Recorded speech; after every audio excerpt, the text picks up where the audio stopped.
She was 17, honor roll, soft-spoken, vanished. On a Wednesday, Ava Reynolds was walking home from school. Never made it to the front door. The town searched for days. Nothing. Not even a shoe. Then a cabin exploded. In the woods, 30 miles from town. Burned to ash. Inside, one charred body, two destroyed to ID, but near the remains, Ava's necklace. Everyone assumed the worst. Small town. Small answers. Case closed. Until the autopsy dropped. The body wasn't Ava's. Not even close. It was male. Mid-40s. Multiple stab wounds. He was killed before the fire. And Ava's necklace? Wiped clean. No DNA. Placed there on purpose. Now, it wasn't just a missing girl case. It was a murder scene. And Ava was still missing. Cops zeroed in on the boyfriend Caleb Ford. 18, a star football player. Too calm. Too polished. He said he was home. Alibi? His mom? But phone records? His location pinged near the cabin. Twice. He said he was out jogging, in the woods, at night. Police brought him in. Hours of questioning. Nothing. Then a twist no one expected. 6 days after the cabin fire, a gas station security cam flagged a match. It was Ava. Alive. Alone. Buying snacks. Wearing a hoodie that wasn't hers. She glanced at the camera, then walked away. Police rushed to the area. Too late. She was gone again. Back at her house, her mom found something. A torn page from Ava's journal. One line was legible. He said, "If I tell, the cabin won't be empty." Who was he? Was Ava running from her boyfriend, or someone else? Because the man in the cabin wasn't a stranger. He was tied to a case from 12 years ago, same county. Another missing girl. And that girl? Just like Ava. Detectives got a new tip. Another cat. Same woods. Same build. No smoke this time. They opened the door, and what they found inside wasn't another body. It was a room, lined with photos of Ava. And a list. A list of names. All teenage girls. The walls were covered in faces, printed photos, handwritten names. Ava's face was there. So were 8 others. All teenage girls.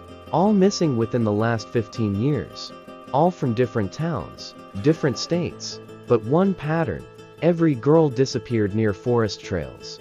Everyone had no witnesses, no goodbye, no return. And at the bottom of the wall, a 9th frame, empty, labeled only. Next, the body in the burnt cabin was finally it. Martin Kessler, age 47, ex-forest ranger, fired in 2014 for unauthorized surveillance. Rumors of him watching hikers, never charged, vanished, until now. But here's where it gets worse. Kessler's name appears in an unsolved 2011 missing persons case. Girl named Riley Burke, 14, last seen hiking. She never made it back. And guess what? Her name was on that cabin wall too. Investigators dug deeper and made a terrifying discovery.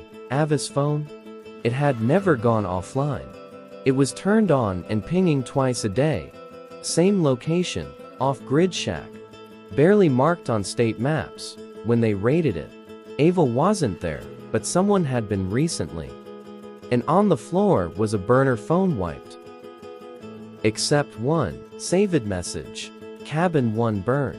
Moving her to Site B. No cops, no press, emptied her. Turns out, the cabin Ava was seen near was just one of 3 which was built illegally. No permits. And no paper trail. Each hidden miles apart. Each wired for sound. Each with a photo wall. And the most chilling part, every wall had the same empty frame. Labeled, next. Trail cam caught movement near Site B. A girl running, but not Ava, someone else. They looked younger, frail, afraid. Meaning, this wasn't just about Ava anymore. This was a network. And someone else was still out there, or maybe multiple people were still missing. Still trapped, still waiting. Search teams are now combing the woods, looking for Site C. Because if Kessler had accomplices, If Ava was just one piece of a much bigger plan, then the story isn't over, it's just beginning. They thought there were only 3 cabins. But they were wrong. Behind one of them, a hat, locked, buried under leaves and concrete. When they opened it, Thesmal hit first, then the stairs, then the cold, and finally, the underground room. No light. No windows. No way out. There was a chair, bolted to the floor, and a wall of cameras, all wired to old drives. Every file was time-stamped, some from 10 years ago, some from last week. Every clip, girls, alone, crying. Some names matched the missing girls, others didn't, meaning this goes deeper than they thought. Way deeper. Local police were pulled off the case. FBI stepped in. No press briefings, no public statements. But one thing leaked. Inside the underground room, they found a notebook. Dozens of names, coordinates, dates, initials, and at the bottom of the list, 2 words circled in red ink: still active. Feds decrypted one of the drives. What they found wasn't just recordings, it was logs, experiments, behavioral patterns, pain response tracking. Each girl had a folder. Each folder had notes. Subject 7 still compliant, high fear, no escape attempts. Subject 9 deteriorating, discard after next cycle. Subject 11 resistant, relocate to cabin 2. This wasn't just a kidnapping ring, it was a system. One former FBI profiler leaked this. Whoever designed this wasn't acting alone. This looks like controlled testing, not random violence. Some believe it was part of a dark underground project, unregulated, possibly connected to rogue psychological researchers or ex-military contractors. But the real question, who was funding it? Because those hidden cameras, those tunnels, those encrypted networks, cost money, lots of it. 2 days ago, a new lead came in. A woman, caught on trail cam, walking toward cabin 3, carrying papers. They don't know who she is, but they found her face in one of the encrypted folders. She wasn't a victim, she was listed under Operator Tier 1. And just like that, the case shattered wide open. Her name is Dr. Evelyn Hurst, former military psychologist. Disappeared from public records in 2017.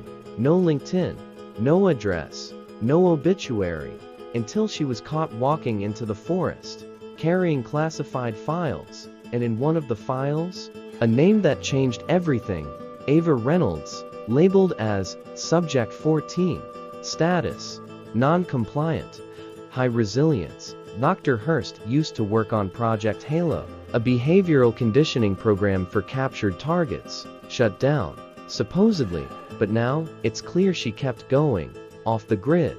And the cabins? They weren't hiding girls. They were testing them. Fear tolerance, isolation, response, compliance over time. All documented, all controlled. And Ava, she was the one who wouldn't break. Federal investigators found something else. A private security firm, name, Argonne Gray.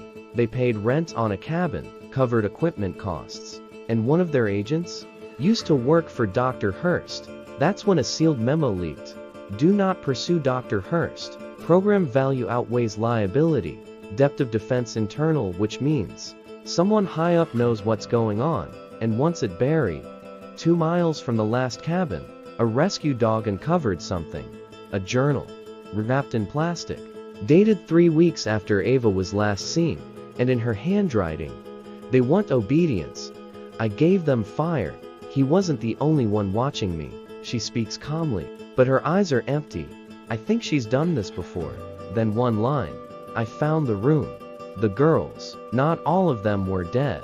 There's still one cabin missing. Sightsee, no map, no GPS. But Ava's journal included one cryptic clue. 3 trees, 3 stones, 1 lie beneath. They think it's code, a location, and if Ava's still alive, or if other girls are, Sightsee may be the only way to find them. Recovered from a damaged drive. If you're hearing this, I made it out, but not alone. They're not done, not even close. Whatever happens, Don't trust the woman with the red coat. Click. Silence. End of recording. The search team found the 3 trees, 3 stones, a patch of soft earth beneath. They started digging. 7 feet down. A steel hatch. Rusty. Unlocked. Buried for years. Still cold to the touch. They opened it, and what they found changed everything. The facility was underground, built like a bunker. Multiple rooms, each worse than the last. Cages, chains, medical equipment, monitors still blinking, data feeds still active. This place was operational just days before they got there. On one wall, a map with red pins over 11 different states, and in the center, a photo of Ava labeled Contain or Terminate. 2 girls were found alive. 1 15. 1 barely 13, malnourished, terrified, but alive. They spoke barely above a whisper. They said a woman used to come down, sometimes alone, sometimes with others, always in silence, always in control. And the worst part, they asked, did Ava make it? Because Ava was the one who helped them escape their cages. She planned it. She left food. She left hope. On the final drive, they found a full database. Girls, test results, psychological profiles, backed up to a private offshore server, encrypted, but real, and logged in, with someone inside the Department of Defense. The evidence, sealed, vanished, media blackout. But one agent leaked a page. Top corner, project, obedience, phase 3 field control. Below that, target, high resistance subjects, method, environmental isolation, plus behavioral reinforcement. Status, field test ongoing. Field test, ongoing, meaning this was just one facility. She was never found, not officially, but 2 months later, a gas station clerk in Wyoming told this story. A girl walked in, hair chopped, burned scar on her wrist, paid in cash, no ID. She bought water trail mix and a burner phone. She looked at the clerk, paused, then said, if anyone comes asking, tell them Ava died in the fire. And just like that, she disappeared again. Sometimes the system doesn't fail. Sometimes the system is the monster. If you're watching this, you've just seen a story that was never supposed to be told. And Ava? She might still be out there, somewhere, watching. Because this wasn't just survival, it was revolution. Please don't forget to subscribe, like, share, and drop comment below.